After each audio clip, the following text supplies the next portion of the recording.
Greetings, microscopists. This is Eric Miller from Instructinate, and today I'd like to talk about using AI to colorize your black and white micrographs.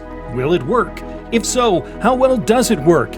Is this even something I should do to my data in the first place? And most importantly, is it free? To start off with, let's talk a little bit about colorization instigated through manual human intervention, otherwise known as doing it yourself. Years back, I put together a free PDF instruction book on a number of different methods to go about coloring your micrographs. These weren't all the ways you could go about colorizing your images, but I showed several good ways of doing it, from very basic to moderately advanced, that almost anyone could accomplish as long as they had a copy of Photoshop available and one working eye. These different techniques could take anywhere from 10 seconds to 10 hours depending on how much work you wanted to put into it. Then AI comes along. The first AI colorized micrographs I saw a few years back in no way made me want to hop on this train. Here is a representative image of the type I'm referring to, which I found on Shutterstock. It's an image of some part of a housefly, and it's colorized in that it's had random colors smeared across it. This is awful. So once I stopped throwing up out of my eyeballs, I said to myself, this technique isn't quite there yet. I'll check back on it in a while and we'll see how things are going. Well, that while has transpired, so recently I grabbed some micrographs and went about laundering them through Grok to see what sort of results we might get. And the results will shock you. But first, I wanted to remind you to like and subscribe so you can catch our monthly microscopy news short to keep up to date with all the latest and greatest in the world of electron microscopy.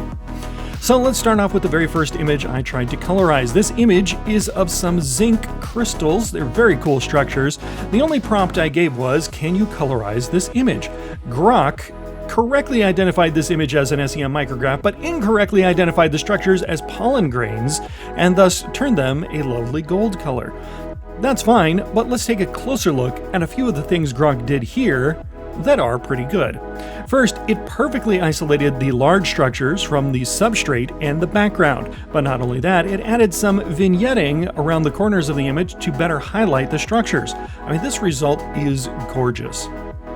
But I have another image of this same sample that I took, and this one actually I colorized myself manually and got some fairly mediocre results. I mean, I like the image, but the color is pretty meh. So how did AI do instead? Well, keeping the theme of pollen, Grok gave me this, which again is very good. Besides the very nice coloring, you may notice that the background, which is out of focus, was also considerably darkened.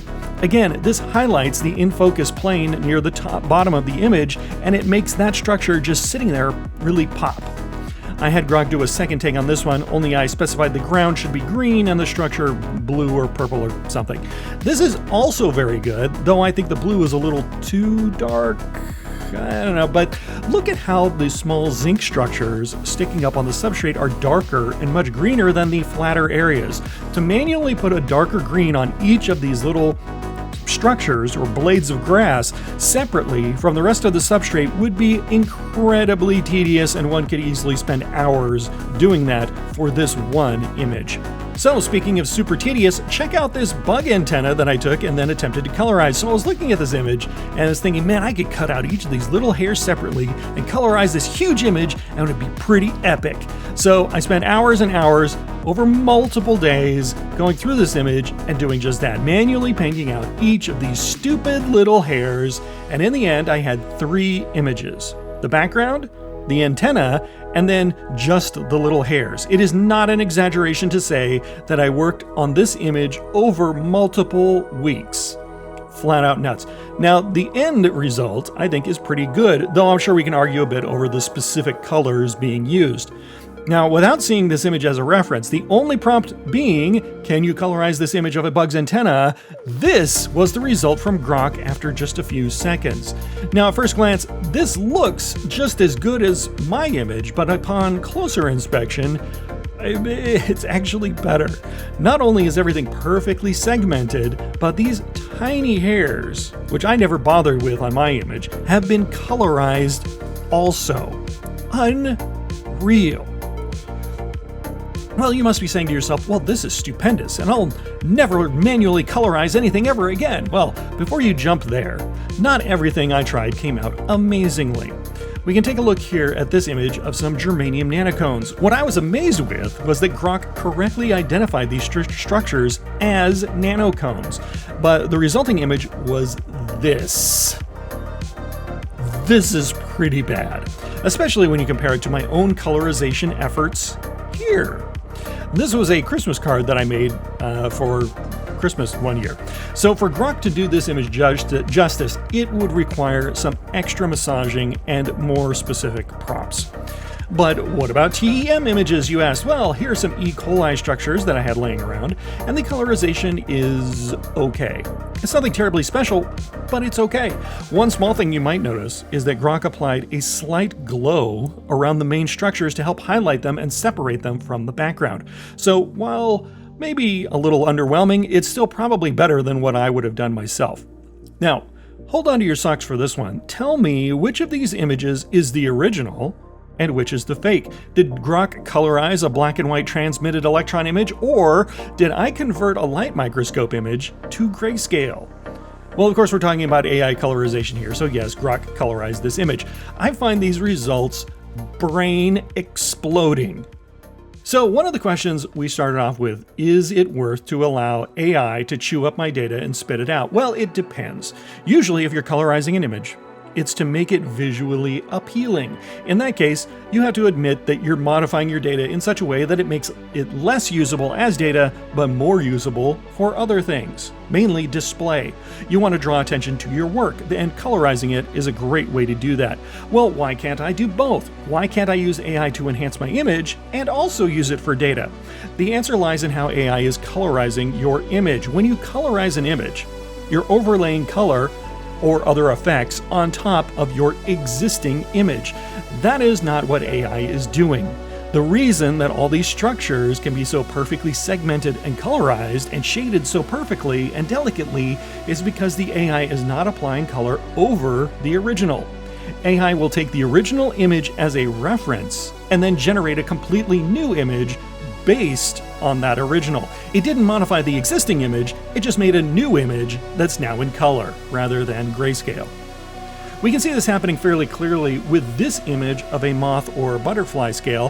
While the colorization is incredibly beautiful, if we look at these little wrinkles in between these other wrinkles on the original image, we can see that they're very soft waves without any real sharp edges. However, in the AI generated image, Grok has made these structures to have much sharper edge around them so that they stand out more. In this area of the image, it isn't reflecting the reality of the original. It has been interpreted and rebuilt as something new. That's why you can't take this colorized stem image and say, see, because this part here is pink and this part is more purple, that my thesis is correct and you should give me lots of money.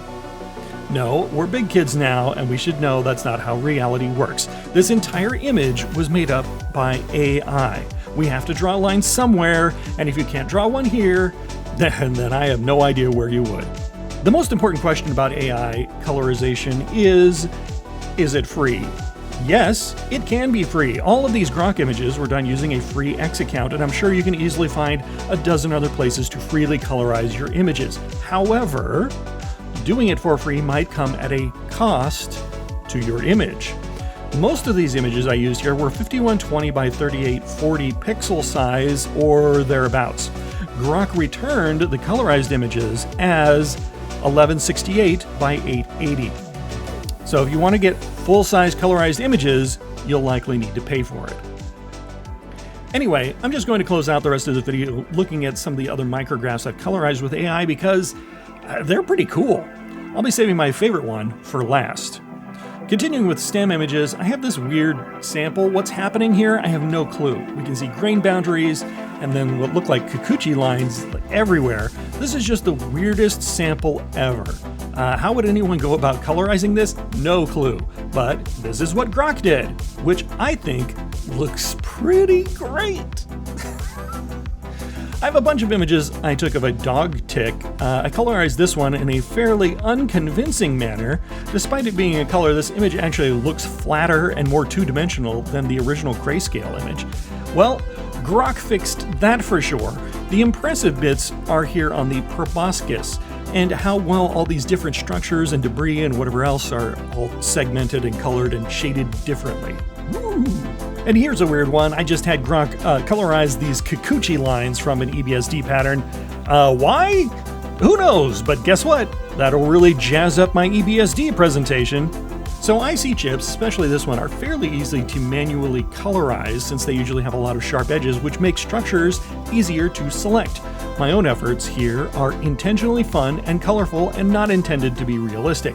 Well, Grok surprised me again by turning what is obviously an image taken from an SEM and turned it into something that looks like it was taken in a light microscope. The first thing most of you will notice is the strong vignetting around the image, which is a common artifact you'll find in some light micrographs. But then, some of these gold-colored edges appear to be a bit oversaturated, as though they are reflecting too much light, and these subtle changes of color between these lighter blue boxes are amazing. Chef's kiss. As data, not great, but for purposes of artistry and display, really nice. Lastly, we have this other IC chip. I went through and colorized it myself in some very muted tones to give it a more realistic look. But again, Grok turned it up to 11, and I'm not sorry about it. Again, this image looks like it could have come out of a light microscope, and aside from the vibrant, shiny colors, what impresses me the most are these bumps here. The tops are copper colored, but around the edges and sides they appear a bit blue or green, almost as though the copper coating is a bit thin in those areas. To have manually colorized this image as good as this would take multiple days, a very high level of skill, and I'm still not sure it would come out looking anywhere near this good. So this is Eric Miller from Instructinate. Make sure to check out Instructinate.com for all the latest news in the world of electron microscopy and pick up some cool EM related merch while you're there. Thanks, we'll see you next time.